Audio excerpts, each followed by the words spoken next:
ഇന്ന് കേരള ബ്ലാസ്റ്റേഴ്സ് ജാംഷഡ്പൂർ എഫ്സിയെ നേരിടും. വൈകിട്ട് 7:30 മത്സരം.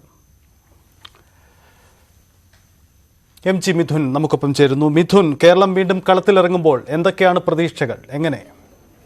സജിത്ത്, കേരള ബ്ലാസ്റ്റേഴ്സിനെ സംബന്ധിച്ച് ഇനി അങ്ങോട്ടുള്ള മത്സരങ്ങളെല്ലാം തന്നെ ഒരു ഡു ഓർ ഡൈ മാച്ചുകൾ തന്നെയാണ്. അതായത് ഒരു മത്സരത്തിൽ പോലും തോൽക്കാനോ ഒരു മത്സരത്തിൽ പോലും സമനിലയിൽ ആകാനോ പോലും ബ്ലാസ്റ്റേഴ്സിനെ സംബന്ധിച്ച് അത് വലിയ തിരിച്ചടിയാവുകയും ചെയ്യും. പ്ലേ ഓഫ് സാധ്യതകൾക്ക് വലിയ മങ്ങലേൽക്കുകയും ചെയ്യും. നമുക്കറിയാം, നിലവിൽ 5ാം സ്ഥാനത്താണ് ബ്ലാസ്റ്റേഴ്സ് ഉള്ളത്. 18 കളികളിൽ നിന്നായി 29 പോയിന്റുകൾ മാത്രമാണ് സമ്പാദ്യമായിട്ടുള്ളത്. മുൻനിരയിൽ മറ്റ് 4 ടീമുകൾ മുൻനിരയിൽ തന്നെ നിൽക്കുകയും ചെയ്യുന്നു. അവരുടെ മത്സരങ്ങളുടെ ഫലങ്ങൾ കൂടിയായിരിക്കും ഇനി ബ്ലാസ്റ്റേഴ്സിന്റെ പ്ലേ ഓഫ് സാധ്യതകൾ സജീവമാക്കാനുള്ള ഒരു നിർണായക ഘടകമായി മാറുകയും ചെയ്യുക. ഒപ്പം തന്നെ നമുക്കറിയാം, അഡ്രിയാൻ ലൂറ മുതൽ സച്ചിൻ സുരേഷ് വരെയുള്ളവരുടെ പരിക്ക് വലിയ രീതിയിൽ ഈ വർഷം കളിച്ച 5 മത്സരങ്ങളിൽ അത് പ്രകടമാവുകയും ചെയ്തു, നമ്മൾ കാണുകയും ചെയ്തു. ഈ വർഷം കളിച്ച 5 മത്സരങ്ങളിൽ 4 മത്സരങ്ങളിലും മൃഗീയമായി തോക്കുന്നത് നമ്മൾ ആരാധകർ കാണുകയും ചെയ്ത ഒരു പശ്ചാത്തലമുണ്ട്. നമുക്കറിയാം, ഒരു മത്സരത്തിൽ മാത്രമാണ് ഇതിനു മുമ്പ് ജയിക്കാൻ സാധിക്കുകയും ചെയ്തിട്ടുള്ളത്.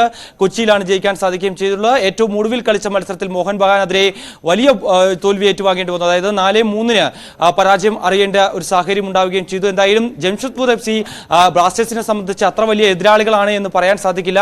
കാരണം മുൻകാലത്തെ അവരുടെ പ്രകടനങ്ങൾ നോക്കിയാൽ തന്നെ അത് നമുക്ക് മനസ്സിലാക്കാൻ സാധിക്കും. ഈ വർഷം കളിച്ച കളികളിൽ അതായത് ബ്ലാസ്റ്റേഴ്സിനെതിരെ നേരത്തെ നേർക്കുനേർ വന്നപ്പോൾ 1-0 ബ്ലാസ്റ്റേഴ്സിന് വിജയം സ്വന്തമാക്കാൻ സാധിച്ചിരുന്നു. അന്ന് അഡ്രിയാൻ ലൂറ, അവരുടെ പ്രധാനപ്പെട്ട ക്യാപ്റ്റന്റെ ഒരു മികവിലൂടെ കൂടിയായിരുന്നു ആ ഗോൾ നേടുകയും ആ മത്സരം സമനിലയിലേക്ക് പോകുമെന്നായിരുന്ന മത്സരം കൈപ്പിടിയിൽ ഒതുക്കാൻ ബ്ലാസ്റ്റേഴ്സിന് സാധിക്കുകയും ചെയ്തത്. ഇത്തവണ വീണ്ടും ഒരു മത്സരത്തിന് രംഗത്തിറങ്ങുമ്പോൾ ഡിമിട്രിയോസിന്റെ ഒരു പ്രകടനം മാത്രമാണ് നമുക്ക് ബ്ലാസ്റ്റേഴ്സിനെ സംബന്ധിച്ച് എടുത്തു പറയാനുള്ളത്.